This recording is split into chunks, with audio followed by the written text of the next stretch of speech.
So I remember watching Harry Potter and the Cursed Child all the way back in 2016 when it first came out, and I recently watched it again, and I have to say I absolutely loved it. It's just so magical and just so nostalgic. It just recaptures all of the magic from the brilliant Hogwarts series, but I would say it does rely a little bit too much on nostalgia.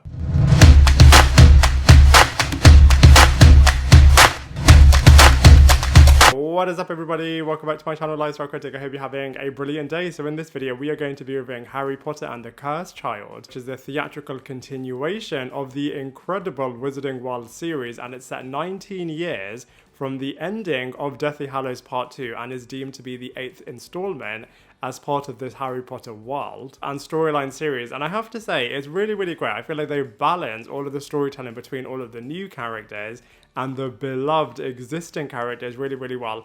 And all of the key leads have really great character development across the two parts of this theatrical production, of which there are 2 acts in each part, so 4 acts altogether. And it picks up 2 of the most talked about moments from the entire Harry Potter Wizarding World movie series, namely Cedric's heart-wrenching death in the 4th installment and the Time Turners in the 3rd movie, which they do say, you know, why didn't they ever use Time Turners again after that 3rd installment? And this is when they're going to be doing it again. And understandably, because it is so Time Turner related, they do travel to the past quite frequently, and they do retell some of the core iconic moments. And as Back to the Future has shown, when you meddle and mess with the past, then it is going to affect the present day and the future. So you do get to see loads of different universes, which I do think is really, really cool. Like I said in the opening, I do feel like they overly rely on this, and I would have loved to have seen a little bit more original storytelling in the present day in terms of what is happening with all of these characters, instead of constantly traveling back to the past and then seeing different versions of the future. That being said, I have to say the 2 key leads from the new characters are so brilliant. Albus Severus Potter is just so good, as he has to contend with all of the pressure of his brilliant epic father and just having to deal with that whilst himself being a bit clumsy in magic. I just think it's such an interesting concept from a characterization point of view. And then we have Scorpious Malfoy, who I have to say is also absolutely brilliant. He is the nice son of Draco Malfoy. And I just think, you know, the conception of this character is really, really clever. And of course, these 2 characters are then best friends, whereas obviously their parents were bitter rivals. So I just think, you know, all of that stuff is really, really clever. And I have to say, Scorpious Malfoy, especially in the 2nd act of this theatrical production, it really is his for the taking, as he is solo leading a number of different scenes. And I have to say, this character is easily the funniest of the entire cast as well. So I feel like Scorpious Malfoy and of course Albus Severus Potter are just really, really great brand new characters. The young cast from the movies, obviously they're adults and parents now, and they really do step into that new stage of their life really, really well. I would have loved to have seen a little bit more adventures with these guys, as obviously they are so beloved from the brilliant movie and book series. But you know, like I said, they are mainly just parents to their kids.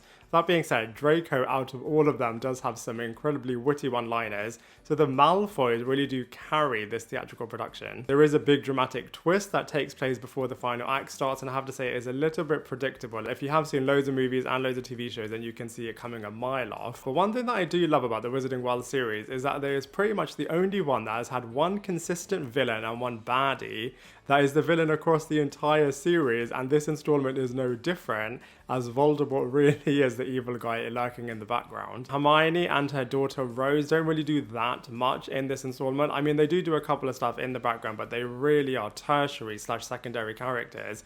And similarly, Ron doesn't really do anything at all, as always. He is bringing the comic relief, which is really, really funny. But like I said, I feel like they could have definitely done so much more with them. Harry Potter has got some really cool father-son sequences, especially with Albus, and he has got other kids as well, but you wouldn't even know it, as they don't have anything to do with the plot in this movie. But it is really, really cool to see, you know, this epic, brilliant young character now transformed into a parent and an adult. Like I said, they definitely could have done a lot more with that, but it is really cool to at least see what he's like when he's a lot older. And he does still carry the burden of everything that he had to go through in the 7 books and of course in the 8 movies. Now, some people do say that this theatrical production is a little bit of fan fiction, and I can see what they mean. But you know, that being said, it is written and created by J.K. Rowling and a suite of brilliant creative team, and Warner Brothers have apparently put in some bidding rights to transform this into a movie production, which would be so good.